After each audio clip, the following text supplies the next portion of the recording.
po yung Mindanao Station. Laki ng improvement dito sa Quirino Station, no, mga kababayan. Malalaking bakal na po itong nilalagay nila dito sa kabila. Doon po lahat ng mga train gagrahe.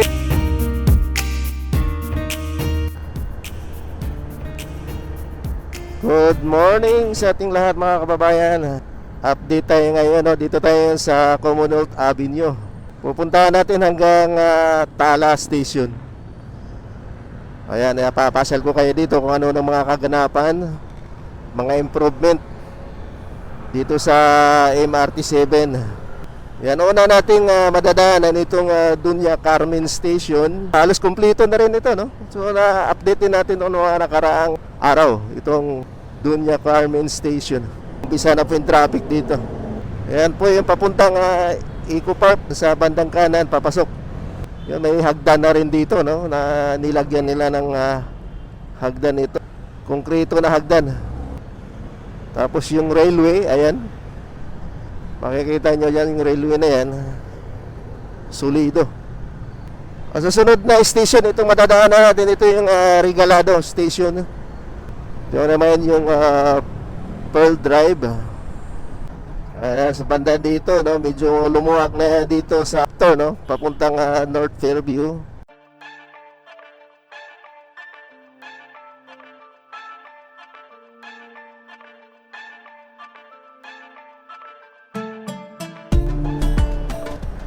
Ito na po yung Regalado Station, no, mga kababayan. Ayan, halos kumpleto na rin ito, no?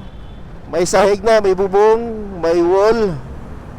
Ayan, nilagyan nila ng center island. Pero wala pa itong mga tanim. Tinambakan lang nila ng mga kagamitan. At dito naman sa area na to, no, napapansin nyo, mataas po yung railway dito. Yan, yung mga bago pa lang sa ating YouTube channel, huwag kalimutan mag-subscribe.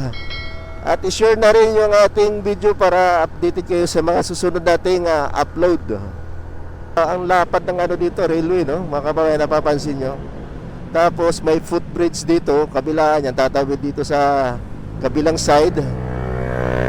Ang bumalik na sa normal, no, dahil nag-rollback na po yung petrolyo.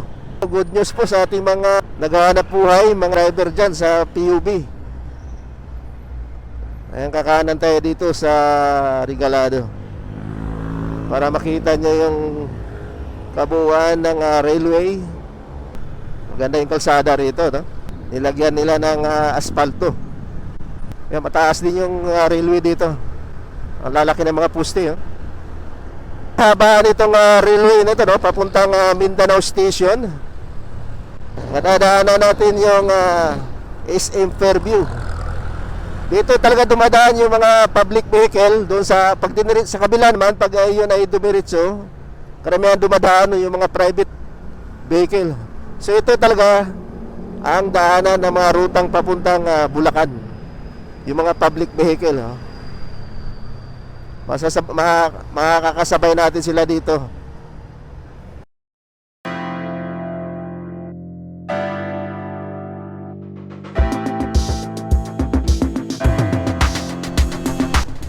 Dito medyo malubak-lubak yung area na dito, yung kalsada na ito, no, mga kababayan. Ayan, naka-red light. Tayo hihinto po, no, na dahil naka-stoplight po. Ang naano lang dito, ang daming stoplight dito sa Regalado. Marami kasi mga intersection dito, papasok sa mga subdivision. Ayan, no, tumbok po ito ng Mindanao Station. Taas na ito yung area nito, no? Walang ano dito, hindi nila nilagyan ng center island. Pagdating dyan, may intersection naman papuntang Lagro subdivision. Connecting po yan sa Mindanao Avenue. Maraming subdivision talaga dito, no? Ayan, tanaw na natin itong Mindanao Station, no, mga kababayan. Ito po yung intersection. Ayan, papuntang Lagro. So ito po yung Commonwealth Hospital. Ayan po yung Mindanao Station. Dating dito, wala na, lubak-lubak na, hindi na nila natapos dito paglalagay ng asfalto dito. Kung kaliwa naman, yan po ang SM Fairview. Halos kumpleto rin dito, yung mga lalaki mga bakal na ginagamit nila dito. Paliko na pa ito, no, sa Quirino Highway, itong railway. Kakanan tayo dito sa Quirino Highway. Itong Quirino Station, no, na update natin to, no. Kinovered natin itong Quirino Station mga nakaraang taon. Ito po yung susunod na station. Ito yung Quirino Station, mga kababayan. Dito na rin ito, may mga wall na ito, screen. Tapos mga may bubong na. Ayan, may concrete flooring na rin ito, no? Tapos mga malalaking bakal ang ginagamit nila dito. Ito na po, Quirino Station. Ayan, may footbridge, naglagay sila. Laki ng improvement dito sa Quirino Station, no, mga kababayan. Ating biyahe, no, dito sa Quirino Highway. Mababa yung railway dito.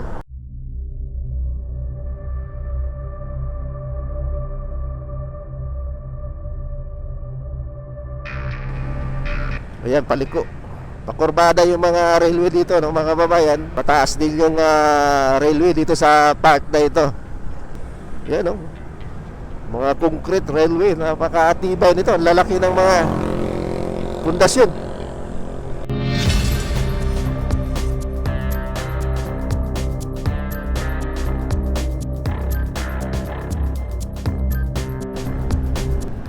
Mga nakaraang taon dito, ang dami rito mga equipment dito naka-standby habang ginagawa itong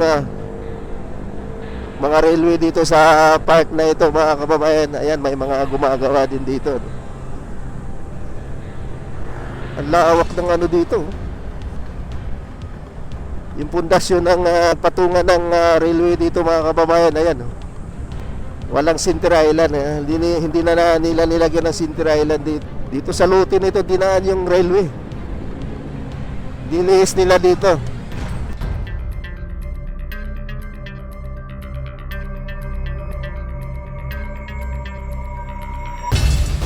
Kurbada na yan, lumabas na dito yung ano, no, sa part ng railway. Ang lalaki ng ano dito, pundasyon, mga poste. Hindi lang siya gaano kalaparan itong kalsada dito sa park na ito, yung poste ng railway. Dahil nakakalito rin pag ikaw ay hindi mo pa kabisado itong daan. Ang dami nag-aabang ng mga pasahero dito. Malilim dito, no, kababayan. Dito na nagsisimula ang traffic dahil paliit na po yung kalsada dito sa park na ito. May park talaga dito na ayan, maliit yung kalsada dito, yung pinakaano nila. Ang laki na ng improvement dito. Railway na rin pala dito, no, ayun nga. Kumpleto na, no. Ayan, tapos lilis dito sa kabila.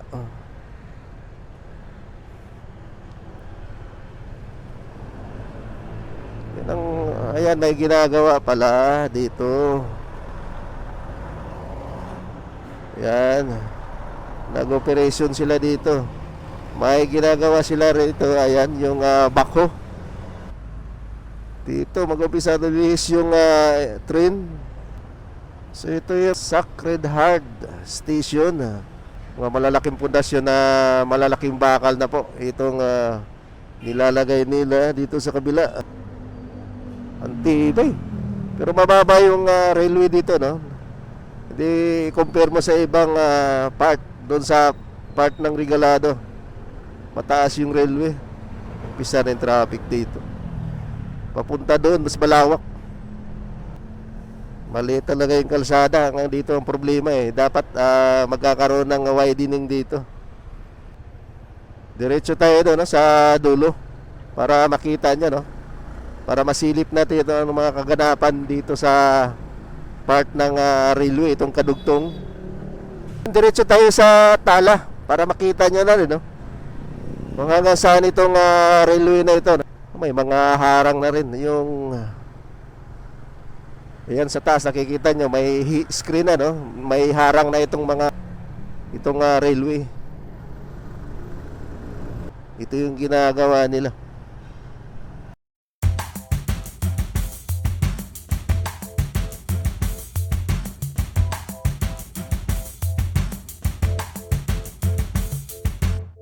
Halos kumpleto ng railway. Papuntang itong Tala Station. Commercial building dito. Ito, bago lang ito.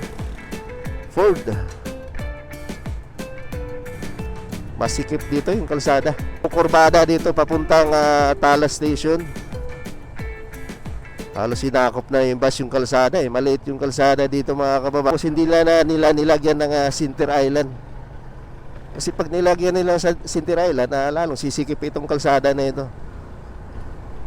Halos kumpleto na yung itong mga railway. Mga kababayan. Pagdating dito, lubak-lubak na po yung kalsada. Diretso tayo sa Tala Station. Lalaki ng mga poste dito. Matatagalan tayo dito dahil maliit yun po ang kalsada rito ng papuntang Tala Station. May takip ng drainage na kaangat. Dito talaga noon at ngayon matraffic talaga ditong area dahil may palengke yan dyan sa Caloocan. Caloocan na yan dyan. Diyan talaga madalas nagta-traffic. Tsaka hindi na ito na widening dahil may mga nakatayo na pang mga na building. Tapos yung kalsada hindi pa na ito pinatungan ng asfalto. Kaya malubak-lubak. Dito may gawa no. Dito naputol na. Hindi pa nila nabuhusan ng simento dito.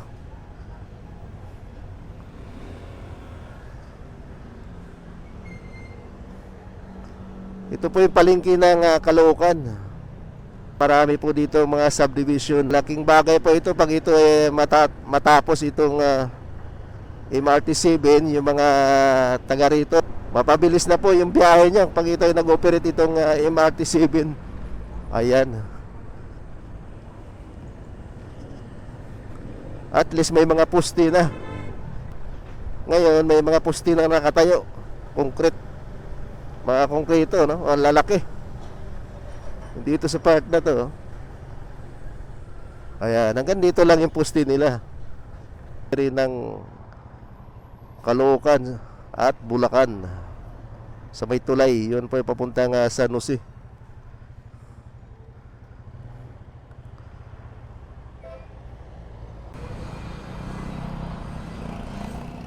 Yan guys, na nakarating tayo doon, Tala Station. Ayan po yun po, nakikita nyo, ginagawa pa yung part na yun, yung Tala Station. Tapos hanggang doon lang yung poste, no? Tayo po yung nag-U-turn dito sa kabilang side.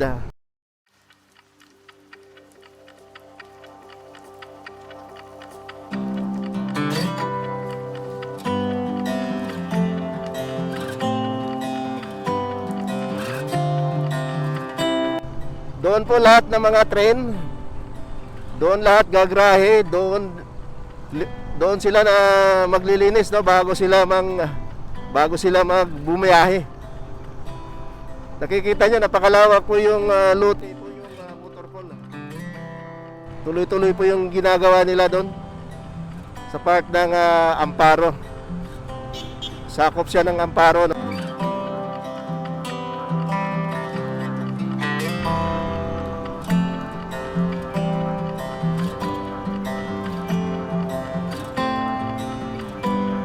Lapad ng building. Dito yung may backhoe. So ito yung railway, liliis po dito train sa may dulo yung area nitong ginagawa yung mga poste, yung mga concrete pa itong ginagawa nila. Ang lalaki ng mga kabilya na ginagamit. Dalawang palapag.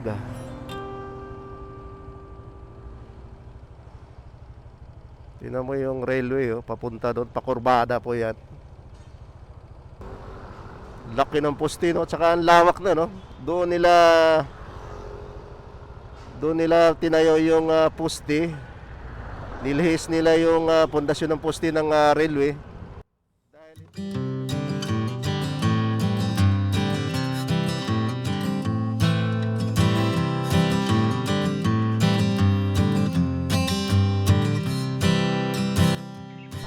lawak. Tapos naglagay sila ng footbridge sa loob ng compound. May ginagawa sila dito. Ayan po yung building. Malalaki ng mga frame nito. Sa taas mo yun. Wala pa itong bubong mga kababayan. Apat na boom truck na open pa dito. Dito yun ang gagaling ng dump truck, yung mga hinukay nila dito na lupa. Malikabok. Unahin mo na din ang dump truck. Tapos yan napansin nyo mga kababayan, lumis din itong rail. Gagaling dun sa Quirino Highway Station.